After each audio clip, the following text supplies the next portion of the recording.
vamos a ver los efectos de la salvación. El que vimos la semana pasada son los efectos del pecado, cómo destruye a las personas, cómo los aprisiona, los aprisiona.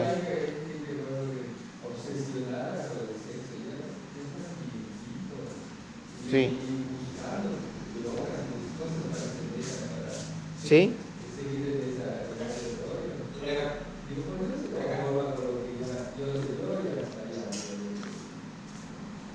Sí. Sí, es verdad. De hecho, cuando veamos nosotros, bueno, de hecho ya vimos lo que es la tentación hace como dos semanas, ¿verdad, Marcos? Vimos lo que es la tentación, ¿no? ¿Verdad? Pues el humo negro. Después vimos los efectos del pecado y ahorita vamos a ver los efectos de la salvación.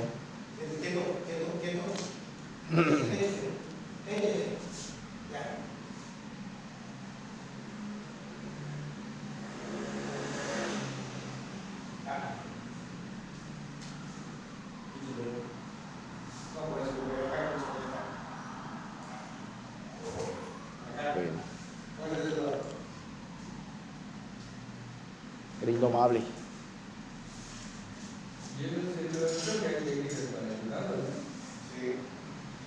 Bueno, sí, está chico. Pues oramos, ¿no? Para empezar. Vamos a orar. Necesitamos orar.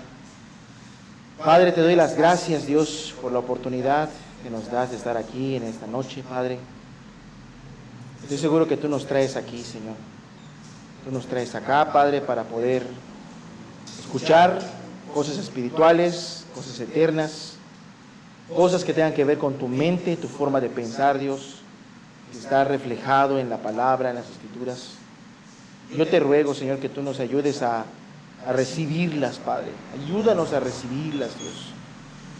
Te suplico, Padre, que no nos dejes nada más con la memoria, con información nueva, Señor. Yo te ruego que este mensaje se pueda recibir en el alma, en el corazón, Señor. Concédenos arrepentimiento, concédenos fe, Señor, por tu grande bondad y misericordia. Gracias por todos los que están aquí reunidos, Padre. Si alguien más viene, guárdalo, Señor. Aún te rogamos por Jacinto, Padre, donde quiera que estés, Señor. Padre, gracias por tu amor tan grande. Ayúdame a mí a hablar. Reconozco que no puedo hablar ni enseñar si tú no me ayudas, Dios. En nombre de Jesús, amén. Muy bien. La vez pasada vimos lo que son los efectos del pecado, cómo destruye a las personas. El pecado siempre tiende a endurecer, engaña a la persona, lo endurece. ¿Qué más hace? Después de que lo engaña, primero lo mata, lo endurece y luego lo embrutece, ¿sí?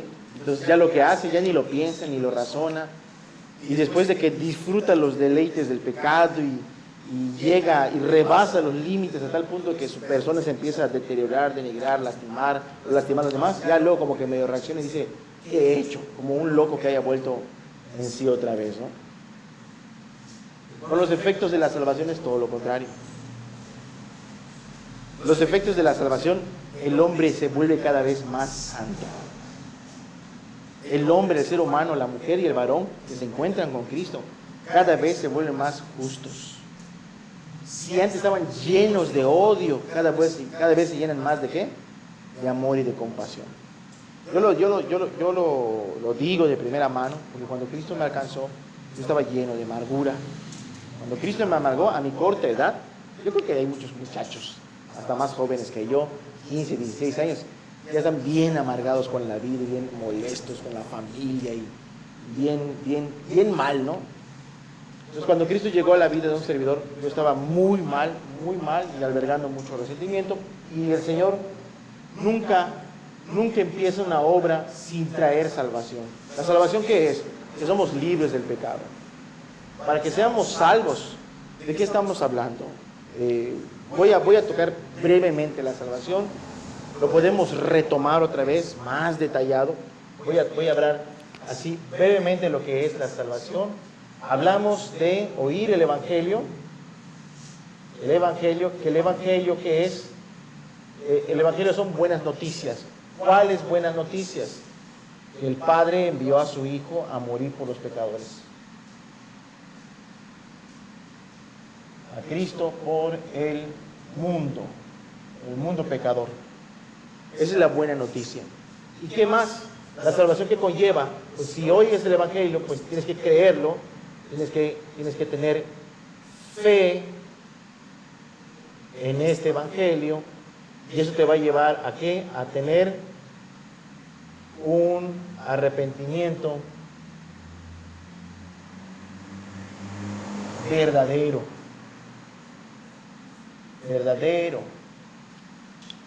La gente no se salva porque quiere salvarse. Hoy voy a salvarme y hoy voy a cambiar, como la canción de, no sé cómo se llama. Ándale, esa. Sí. No. Producida Dulca, ándale. La gente no va a cambiar porque quiere cambiar. Hay que tomar la decisión, pero si tú tomas la decisión de voy a cambiar, pero tú descartas esto en tu vida, híjole, va a ser bien difícil. Va a ser bien difícil, porque tú quieres cambiar, pero tú estás...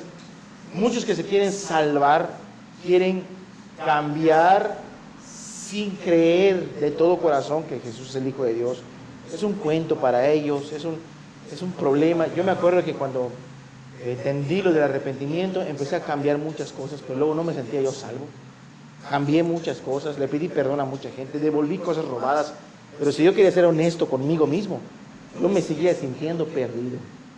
Yo me seguía sintiendo solo, abandonado, me seguía sintiendo culpable. Yo sabía que si me moría me iba al infierno. Yo había cambiado muchas cosas, pero sabía que todavía había algo mal en mi corazón. ¿Qué es lo que me faltaba? Yo me atoré en un gran pecado, que muchos no lo reconocen como gran pecado, pero es un pecado terrible. Es el pecado de la incredulidad. El pecado de la incredulidad, no le das crédito a Dios de que esto es verdad. Esto parece como un cuento de la Caperucita Roja, ¿sí? Como de Walt Disney, muy bonito, pero quién sabe si sea cierto. Yo me topé con eso y es triste. ¿Por qué? Porque pues te das cuenta que aunque quieras salvarte, tu corazón no cree que esto es una realidad y lo abrazas como en realidad, entonces es imposible que Dios te ayude. ¿Por qué? Porque Dios el Padre no va a obrar con ninguno que descarte a su Hijo amado. Dios el Padre no va a trabajar con ninguno. Es que yo quiero creer en Buda, Dios no va a trabajar en esa persona. Es que yo quiero creer en Alá o en Mahoma, Dios no va a trabajar en esa persona. Porque Dios solo ha mandado a uno, y ese uno es Jesucristo. Y no lo mandó a enseñar a la gente. Jesús sí enseñó, pero lo mandó específicamente a morir, a salvarnos, ¿sí? Como sacrificio sustituto perfecto por el pecado de todo el mundo. Y ninguno de los otros promotores de religión ha venido a hacer algo así. Entonces, si Dios el Padre ve que alguien trata en sus fuerzas y no ha creído en Cristo, haciendo al Padre mentiroso, pues nunca va a trabajar. Pero cualquiera que ve en Cristo la salvación de su alma por una grande convicción de pecado, estoy bien mal, estoy bien perdido, ¿sí? Estoy bien mal. A mí Dios me enseñó que soy un grande pecador. Y les digo esto, soy uno de los peores pecadores. Si te puedo decir que algo que nunca he hecho, nunca he bebido una cerveza. Pero a mí Dios me enseñó que soy de los más viles pecadores. ¿Cómo lo soy? Porque Dios me permitió ver el pecado como Él lo ve. Y me mostró que la incredulidad, hacer a Dios mentiroso, es un gran insulto para Él. La hipocresía, creerse santo cuando eres malo y practicas la maldad y yendo al templo, eso a Dios no le gusta. A Dios le gusta la integridad. ¿Qué es la integridad? Que si tengo una cara y soy una persona en la iglesia, esa misma cara, esa misma persona, soy en mi casa, soy en mi trabajo, soy en la calle, donde quiera que yo esté, soy la misma pieza. Pero el hipócrita no. El hipócrita, uno tiene una cara en la iglesia, tiene otra cara en la escuela, tiene otra cara en la casa, tiene otra cara en el trabajo, tiene otra cara en la calle. Y date cuenta que muchos fariseos se perdieron y no eran alcohólicos ni drogadictos, pero eran muy incrédulos y hipócritas. Y se fueron al infierno. Fíjense lo que vimos la semana pasada. Se salvaron prostitutas, ladrones, adúlteros se salvaron con Cristo, endemoniados se salvaron con Cristo, lo peor de lo que el mundo puede llamar lo peor de la sociedad. Pero cuando vinieron los incrédulos y los hipócritas, ¿qué trabajo les dio? ¿Qué trabajo les dio? ¿Sí? Entonces yo cuando veo mi salvación, yo veo la salvación. Si alguien dice, oh, el que se drogaba mucho, el que fumaba, el que era esclavo del alcohol, es salvo, es un milagro. Sí, yo creo que es un milagro porque solo Dios puede salvar. No los hombres salvan ni las iglesias. Entonces cuando yo veo mi salvación, que aunque no incurrí en bebida o en droga, también tuve grandes pecados que quizás era más seguro que yo estuviera yo perdido ahorita. Y también lo veo como otro milagro. ¿Por qué? Porque Dios me salvó de mi religiosidad y de mi hipocresía. Es muy difícil salvar al hipócrita. ¿Por qué? Porque se siente bueno y se siente mejor que los demás. ¿Sí? Ese es un gran problema. Cuando te sientes mejor que los demás, pues no. Tú ves a los demás así, mira, debajo del hombro. A Dios no le gusta eso. Así uno empieza a ser salvo. A grandes rasgos. Luego lo podemos detallar. Escuchar el Evangelio, la fe, el arrepentimiento, lo podemos detallar. Cuando existe esto en el corazón de alguien, cuando alguien cree con todo su corazón que Jesús es el Hijo de Dios y que murió por nuestros pecados, esa persona será salva, dice las Escrituras. Es una realidad. Entonces, enseguida, cuando esa persona tiene esa fe, Dios empieza a operar en su corazón los efectos de la salvación. ¿Con qué fin? Con el único fin de que la obra que Dios empezó en esa persona se termine y se culmine. Vamos a ver algunos ejemplos rápidos. ¿Lo puedes leer? ¿Sí? Vamos a ver algunos ejemplos rápidos. Allá si no me equivoco, vamos a poner Evangelio de Juan, capítulo 1, versículo 22. A ver, Evangelio de Juan, capítulo 1, versículo 22. A ver si estamos bien. Estamos hablando de la paternidad divina o la adopción divina. ¿Sí? 1:12. Sí, 1:12.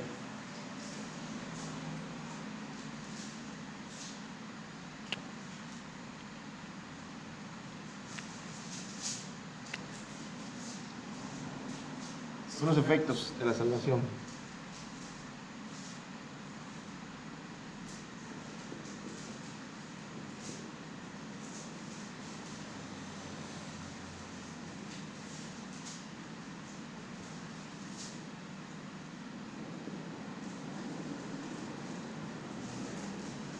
Evangelio de Juan 1:12.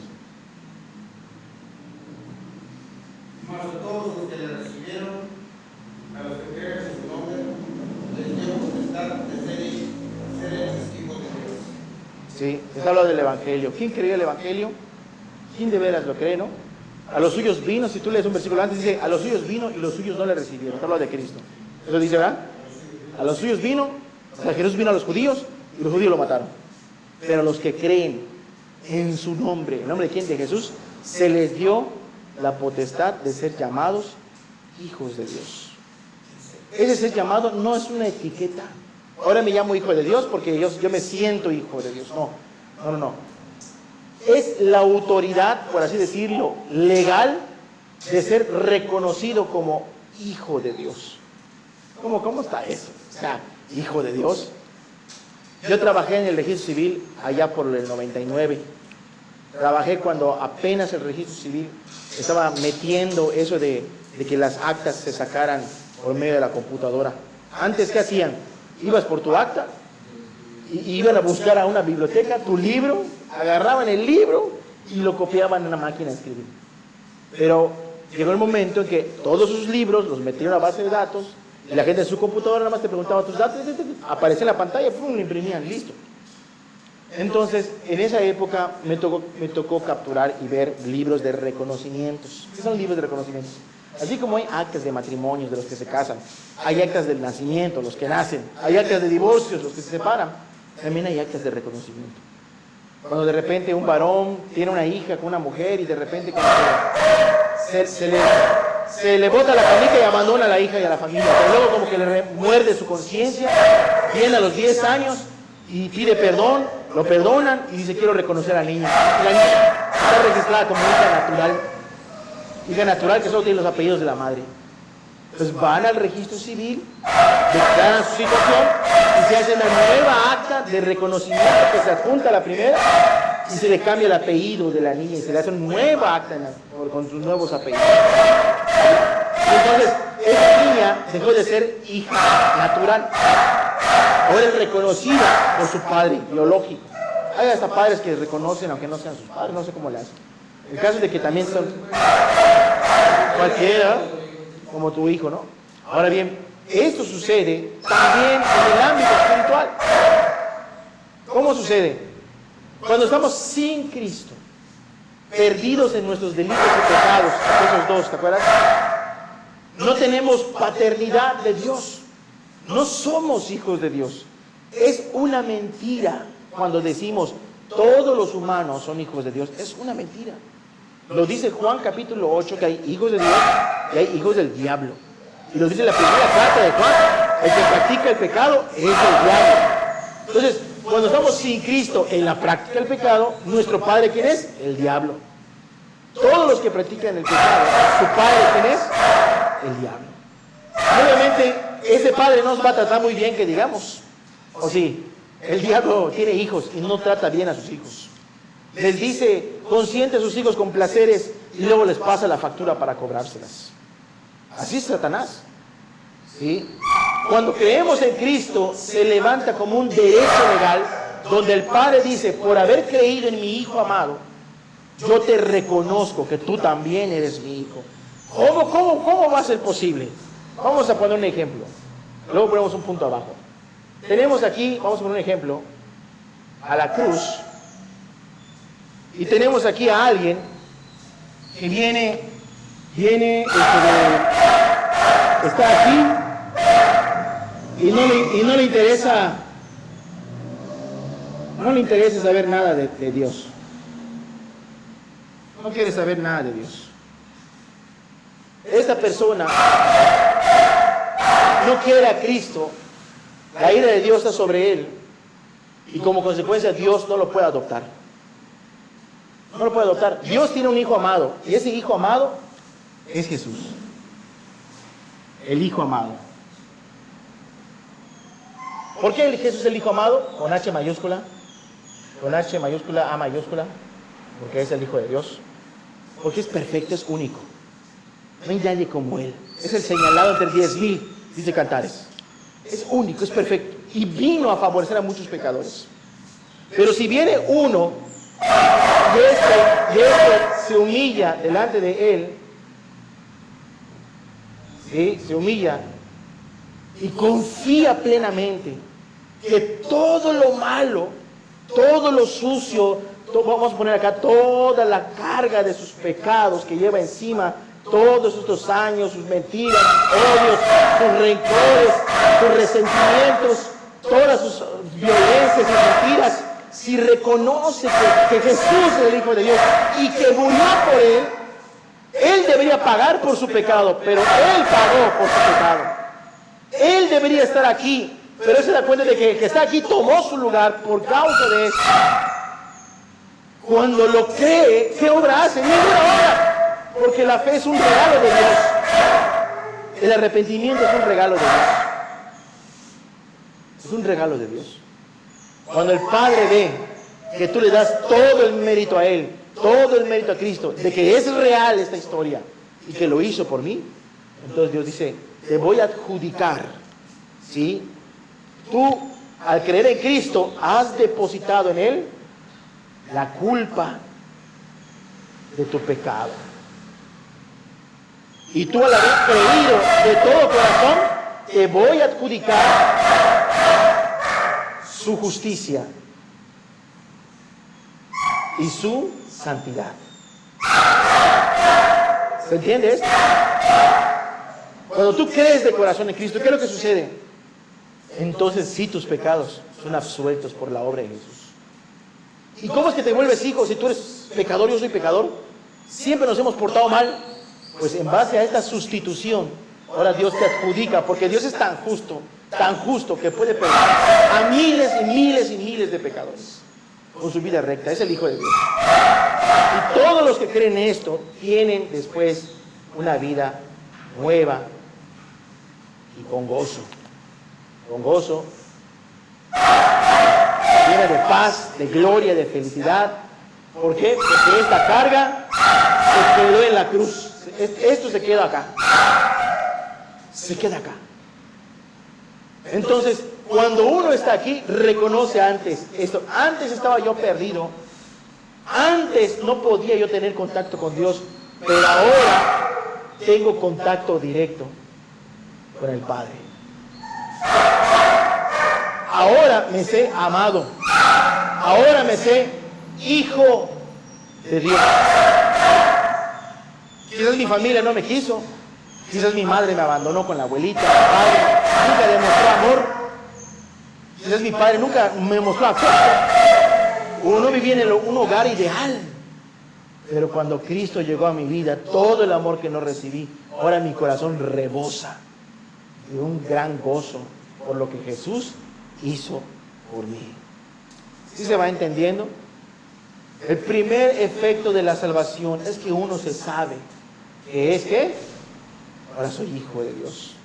¿Cuál es la evidencia? Que esta nueva vida lo aleja del antiguo yo, del pecado. Esa dureza que ya no quiero nada y que cada vez se alejan más y se alejan más y se alejan más.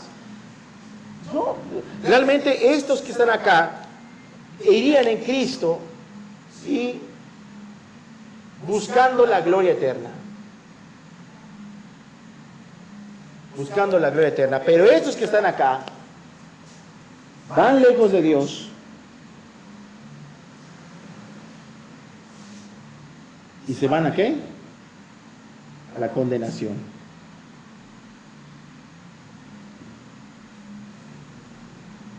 Cuando uno está en los efectos del pecado, ¿a dónde camina? Camina para acá. Pero cuando uno está en los efectos de la salvación, su vida va mejorando. ¿Y sabes por qué va mejorando?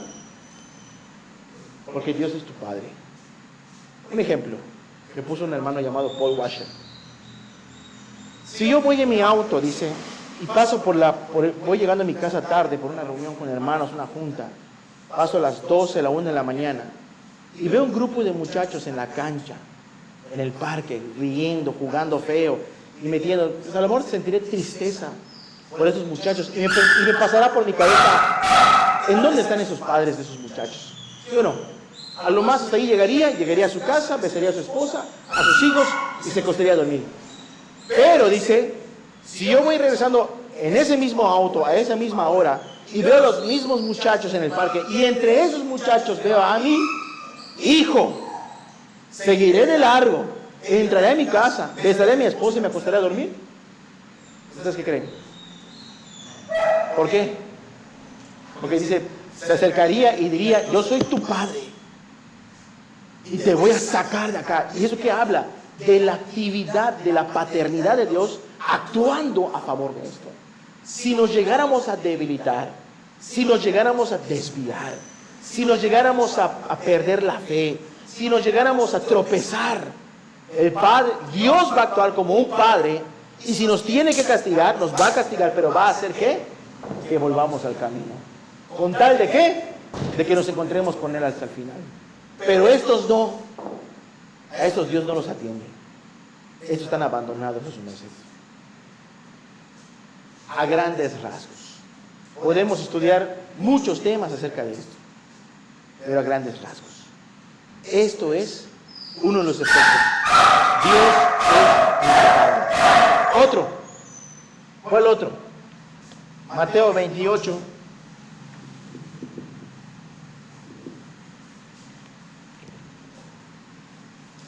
Y aquí lo tenemos que nosotros que meditar si estamos en la fe o no estamos en la fe. 28, 20.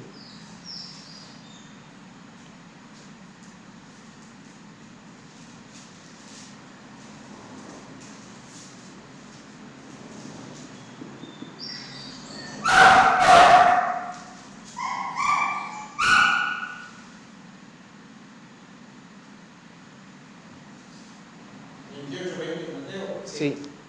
Enseñando todas las cosas que yo estoy con vosotros todos los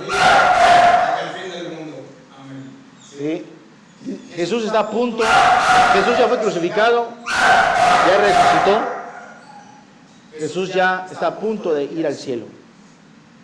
Ya pasaron 40 días después de resucitado, porque Jesús resucitó y no se fue enseguida al cielo, pasaron 40 días. ¿Sí? En esos 40 días comió con sus discípulos, aunque él ya no estaba a comer, pero eso los convencía de que estaba entre ellos, que no era un fantasma, un espectro, un espejismo. Les dio clases, instrucciones, y lo último se fue. Y es cuando dice esto: enséñenles, vayan por todos lugares y enséñenles lo que yo he hecho. Hagan discípulos, que quieren seguirme, enséñales cómo seguirme. Y luego dice una promesa: ¿y yo qué? Yo estoy con vosotros todos los días. Yo estoy contigo todos los días, no los domingos nada más, no los fines de semana, no los miércoles. Yo no creo que Dios está conmigo nada más domingo de 11 a 1. Yo creo que Dios está conmigo todos los días. Este Cristo Jesús que fue aquí crucificado, no se quedó aquí crucificado. Es un error mostrar todavía a un Cristo crucificado.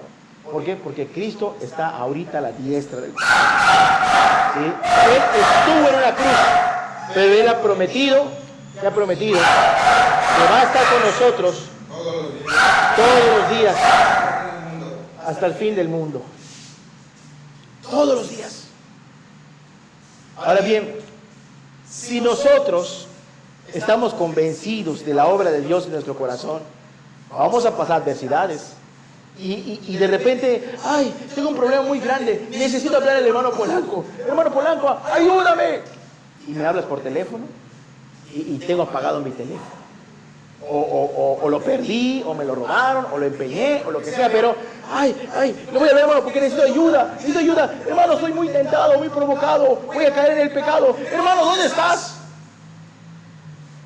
El que ha nacido de nuevo no acude a los hombres. ¿A quién acude? A Cristo. Es bueno acudir a los hermanos, está bien, pero su dependencia, ¿qué? Su dependencia no es de los hombres, porque sabe que Cristo, de manera espiritual, en su corazón, en su vida, a su alrededor, está con él siempre. Es más, ese de acá puede estar triste un momento aquí en su vida. Vamos a ponerlo por aquí, por ejemplo. Vamos a ponerlo por aquí. Así, cabizbajo, triste, desanimado. Y él puede decir: no siento a Dios en mi vida. La pregunta, ¿la promesa se deja de cumplir? Aunque yo no sienta a Dios en mi vida, la promesa no se deja de cumplir. Porque el cristiano no se mueve por lo que siente. El cristiano se mueve por lo que Cristo ya dijo. Y si Cristo dijo que estará conmigo todos los días, aunque yo no lo sienta, yo sé que Dios me está acompañando. Por eso es muy difícil que los hijos de Dios caigan en una fuerte depresión que los lleve a la desesperación. ¿Por qué? Porque aunque caigan en una fuerte dificultad y en una fuerte desesperación, siempre va a estar Cristo ahí. Hay una anécdota muy bonita de unas mujeres que estaban buscando a Dios. Y una dijo: Señor, muéstrame qué es depender más de ti. Muéstrame qué es depender más de ti. Se acostó a dormir y tuvo un sueño. En ese sueño vio a 3 mujeres que estaban arrodilladas, una enfrente de la otra, como en un triángulo. Estaban arrodilladas las 3 mujeres. Y las 3 mujeres estaban llorando, muchas lágrimas, llorando con mucho fervor, las 3, como haciendo un círculo las 3. Y de repente en ese sueño aparece Cristo.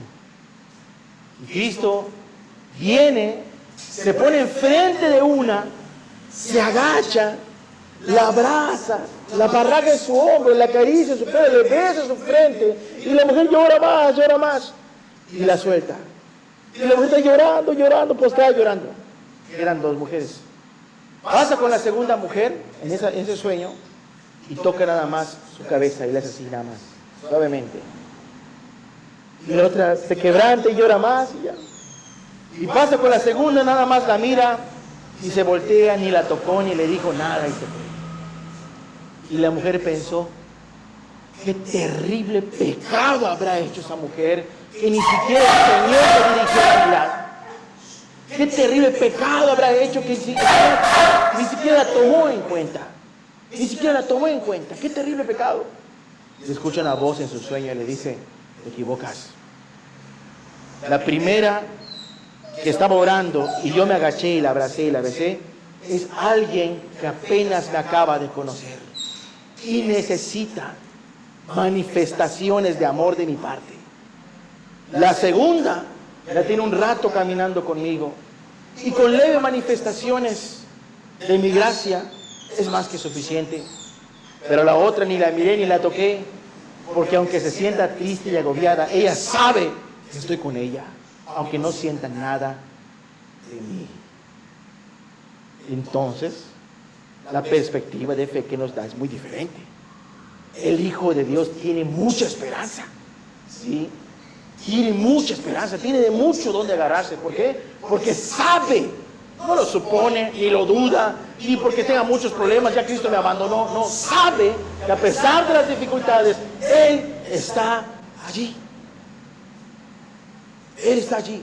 Pero para que esta realidad se viva, hay que nacer de nuevo. Porque si no nacemos de nuevo, es como querer vivir esto de este lado, es imposible. Te vas a aquí te autosugestionas. Dios es mi padre, Dios es mi padre, yo soy su hijo, yo soy su hijo, soy salvo. Pero eso es autosugestión, eso son mantras, eso es otra cosa, ¿sí? Eso es declaración positiva, pero esto es fe. Es diferente. Esto es diferente, Señor, yo sé que tú me ayudas. Yo sé que tú conoces mis debilidades, mis pecados, mis tentaciones, tú me ayudas. Muy bien, ¿qué más podemos ver? Hay muchos. El amor de Dios es derramado en el corazón y eso no se puede negar. No lo voy a brincar. Aquí yo puedo añadir al Espíritu Santo en Romanos 8, que el Espíritu, esa compañía de Cristo. ¿Cómo que Cristo está conmigo y se fue al cielo?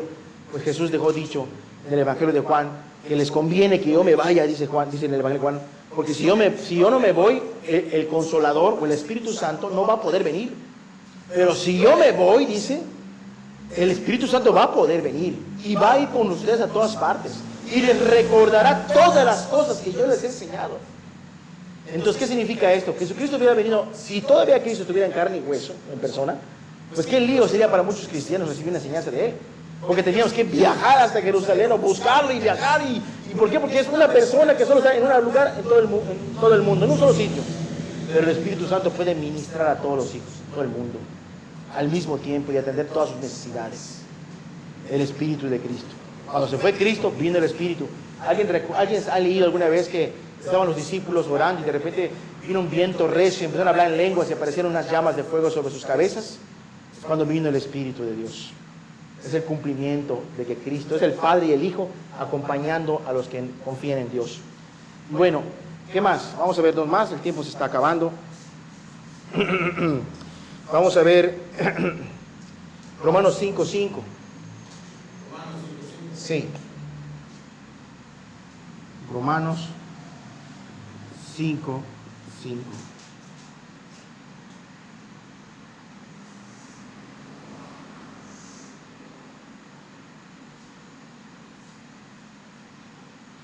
Y la esperanza no avergüenza, porque el amor de Dios ha sido derramado en nuestros corazones por el Espíritu Santo que nos fue dado. Muy bien. La esperanza no avergüenza. ¿Por qué? Cuando viene el Espíritu Santo en las personas, el Espíritu Santo es un compañero. El amor de Dios dice que ha sido derramado en tu corazón. Y cuando habla derramado, no es un chorrito ni un poco, es como que quieras tirar un garrafón de agua en un vaso. Se llena y rebosa y rebosa y rebosa y rebosa. Es cuando Jesús dijo, el que cree en mí, como dice la Escritura, de su interior correrán ríos de agua de vida. El Espíritu es derramado y derramado. Una persona que nunca conoció el amor por el mundo pecador, que nunca conoció el amor, puede ser el más amoroso del mundo. Una persona que era orgullosa y soberbia, que le caían mal quizás los pobres y los menesterosos, puede ser después el más compasivo y todos. El apóstol Pablo odiaba a Cristo, odiaba a la iglesia, perseguía a los cristianos, los mataba, los arrastraba a la cárcel de los pelos, pero después amó tanto a Cristo que se dedicó a predicar a Cristo y poner muchas iglesias en todas partes y hasta dio su vida al final por Jesús. Cuando Jesús llega a la vida de alguien, esto no es si va a pasar o no va a pasar o quién sabe, no. Cuando Cristo de verdad entra en la vida de alguien, hay abundante amor de Dios en su corazón. Con ese amor de Dios, empieza a amar, vamos a poner acá, empieza a amar a su prójimo perdido, empieza a amar, no sé, a la mamá que tenía odiada ahí porque lo dejó. Yo tengo hermanos en Cristo que me decían, hermanos, yo odiaba a ese viejo, refiriéndose a su padre, porque me hizo una vida de perro, dice. Y cuando yo empecé a escuchar el Evangelio, dije, bueno, lo voy a ir a ver y le voy a decir que lo perdono. Pero él todavía se está como que endureciendo, ¿no? Se lo voy a ver y le voy a decir que le perdono. Pero en lo que iba en el camino, se dio cuenta de que hasta su conducta estaba mal, de cómo iba a hacer las cosas. O sea, voy a ir allá para decir que te perdono. Estaba viendo nomás el pecado que le hizo su papá a él. Pero Dios le empezó a mostrar los pecados que él hizo como hijo. Y mientras iba en el camino, se sentía cada vez más mal, cada vez más mal, cada vez más mal. Y él cuando toca la puerta y entra, y se sentía así de lo peor, y ve a su papá, y él iba con la mente, voy a decir que lo perdono, pero apenas abrió su boca, lo que salió de su boca fue, papá, ¿me perdonas? O sea, ya lo había perdonado en su corazón de verdad. Ahora él, era tal el grado de su perdón, que ahora él vio que sus pecados para con su padre eran muchos. Empieza a tener compasión por el abundante amor hacia ti, de parte de Dios. En Mateo 18 dice, si tú no perdonas, allí en el 18, al final del 18, el último versículo del 18, ¿cuál es? Sí. Esto lo podemos poner como un resultado de este.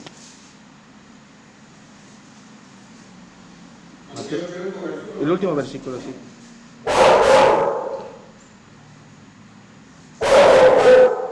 Así también mi Padre celestial hará con vosotros, no perdonar de todo corazón cada uno de ofensa. ¿Qué verso es? El último del 18, 35. Sí. Así también mi Padre celestial hará con vosotros si no perdonáis de todo corazón cada uno de sus hermanos sus ofensas. Voy a llevar atrás, voy a llevar atrás. Pues cálmese. Si Dios te da abundante amor, ¿qué es lo que espera Dios ver de ti? Si Dios te da mucho amor, ¿qué es lo que Dios espera ver en nosotros? Que perdones a los demás. Y la evidencia de que realmente creímos es que esto se cumple. No podemos decir, ay, soy amado por Dios, Él es mi Padre, pero no puedo perdonar a fulano. No hemos nacido de nuevo, seguimos perdidos. Seguimos perdidos. Cuando uno perdona, le está mostrando a Dios que cree de corazón en el Evangelio de Cristo. Muy bien. Tienes amor por tus semejantes y por todos. ¿Sí? Vamos a ver uno más, para ir un poquito más rápido.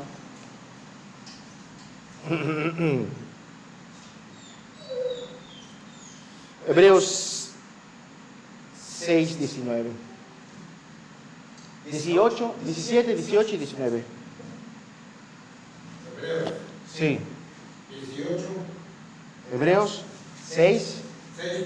17, 18 y 19. 6, 17, 18 y 19. Por lo cual, queriendo Dios mostrar más abundantemente a los herederos de la promesa de inmutabilidad de su consejo, interpuso juramento. Ajá. Para que por dos cosas inmutables en las cuales es imposible que Dios mienta, tengamos un fortísimo consuelo de lo que hemos acudido para así mismo de la esperanza pues adelante de nosotros, la cual tenemos como segura y sin pecada Ancla. del alma y que penetra hasta dentro del velo. Muy bien.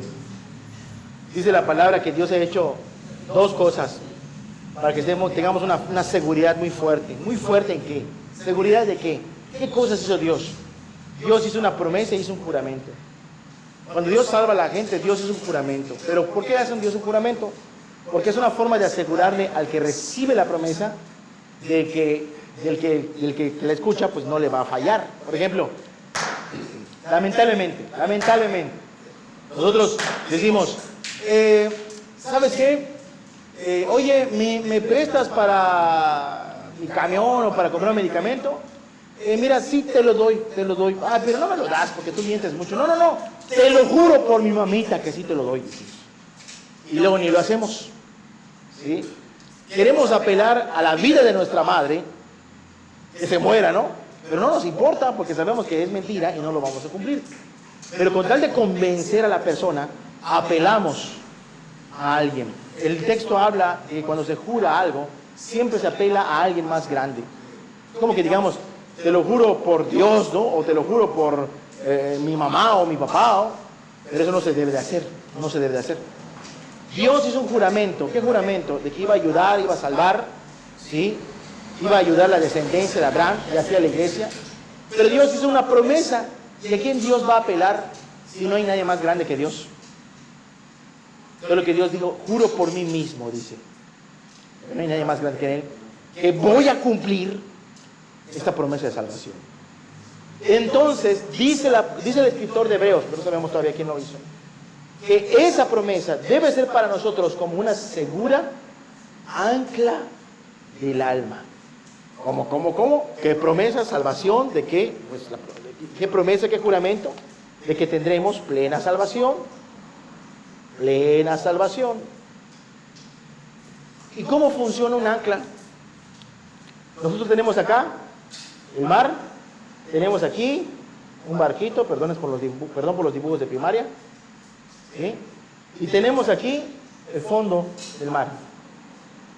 Si queremos que el barquito se detenga, ¿qué hacemos? Aventamos un ancla, ¿sí? Y el ancla se clava en el fondo del mar. ¿Qué pasa si el viento sopla con fuerza? ¿Se va el barco? ¿No? El ancla, si el viento sopla, el ancla se entierra más. O sea, se mueve menos, va. Si el viento sopla del otro lado, va a soplar para acá, el ancla se gira y no permite, por donde sopla el viento, no permite ¿qué? Que se mueva. ¿Cómo dice el versículo 19? Creo que tiene versículo 20, lo voy a leer. Capítulo 6. Lo voy a leer en otra traducción. Lo voy a leer en Hebreos capítulo 6, del 17 en adelante. Dice el texto. Dice, Dios también se comprometió mediante un juramento para que los que recibieran la promesa pudieran estar totalmente seguros de que Él jamás cambiaría de parecer. De que Dios quiere salvar, Dios no se arrepiente. Cuando Dios quiere salvar, Él salva de veras. Así que Dios ha hecho ambas cosas, la promesa y el juramento. Estas dos cosas no pueden cambiar. ¿Sí? No pueden cambiar. Dice, porque es imposible que Dios mienta. Por lo tanto, los que hemos acudido a Él en busca de refugio, ¿sí? A Dios a través de Cristo, podemos estar bien confiados, aferrándonos a la esperanza que está delante de nosotros. Verso 19. Esta esperanza es un ancla firme y confiable para el alma. Nos conduce a través de la cortina del santuario interior de Dios. Jesús, dice el 20, ya entró por allí por nosotros. Él ha llegado a ser nuestro eterno sumo sacerdote según el orden de Melquisedec. ¿Qué dice acá? Ese es el 20. ¿Qué dice acá? Que el cristiano tiene una fuerte ancla del alma. Y dice, y Jesús ya entró hasta allá. Sí, Jesús no está aquí en la cruz. Jesús está en la gloria eterna. Hay un trono. En ese trono está el Padre Celestial. Está el Padre Celestial. Y dice la palabra que al lado de ese trono, a la diestra del Padre, está Cristo Jesús intercediendo por los que le buscan. Eso lo dice Romanos 8. Romanos 8. Y dice la palabra que Él ya entró por nosotros allí. Entonces, ¿en dónde está esa ancla? La promesa desde el corazón del cristiano llega hasta ¿quién? Hasta Cristo. Su alma constantemente es ¿qué? No importa si los vientos de este mundo soplan de un lado para otro. No importa si los pecados, las maldades, las tentaciones soplan fuerte como una tormenta. No se va a mover. ¿Por qué? Porque cada vez es atraído por Cristo hacia el cielo. El diablo ya no tiene poder. En esta vida el diablo no tiene poder. Pero en esta vida, sí, el diablo aquí es el rey. Te manda a ese destino. Pero aquí el diablo no tiene poder. Aquí Dios tiene poder y rescata a quien quiere. Pero si no quiere, tiene su Señor. Tiene su Señor. Y hay más puntos que podemos ver. Hay más puntos que podemos ver. La profundidad del amor de Dios. Las herencias de la gloria eterna. Hay más cosas que podemos ver. La herencia de la gloria eterna es como que Dios te regale yo te voy a regalar, Marco, diga Dios, te voy a regalar 10 tiendas de Walmart. A ti te voy a regalar 10 tiendas de Walmart, y a ti te voy a regalar 12 tiendas de Walmart. ¿Qué harías con 12 tiendas de Walmart? Te va a faltar comida, te va a faltar ropa, te va a faltar alimento, te va a faltar una cama, donde dormir, no te va a faltar nada. Bueno, en vez de que sean tiendas de Walmart, habla que todos los recursos celestiales del libro de Efesios están abiertos para todos los que confíen en Cristo. Todos los recursos celestiales. Todos. Las bóvedas del cielo están dispuestas porque han confiado en Cristo. ¿Por qué? Como el Padre ama mucho al Hijo y nosotros hemos puesto nuestra esperanza en Él, ese grande amor de Dios con el Hijo es el mismo amor que tiene Dios para con nosotros. Es el mismo amor. ¿Sí? Bueno, pues vamos a terminarlo hasta acá, ¿les parece? ¿Sí? Vamos a orar y terminamos. Padre, gracias porque eres bueno, Dios. Gracias por la oportunidad que nos das de estudiar la palabra, Señor. Ayúdanos, Dios, a poder, Dios, recibir el mensaje para salvación de nuestras almas. Convierte nuestras vidas, Señor, por favor, Dios. Ayúdanos, Padre. Ayúdanos a todos, Dios. Gracias por cada uno de los que está aquí, Señor. Y te ruego que cada vez los que quieran añadirse puedan venir, Señor, y que reciban una palabra de tu parte, Dios. No de mi parte, Señor. Yo no soy nadie, Padre. Sino de tu parte, Señor. Gracias por todo, Dios. Gracias por todos los que están aquí, Padre, en nombre de Jesús. Muchas gracias, Señor. Amén. Muy bien. Pues, ¿hay alguna duda, alguna pregunta?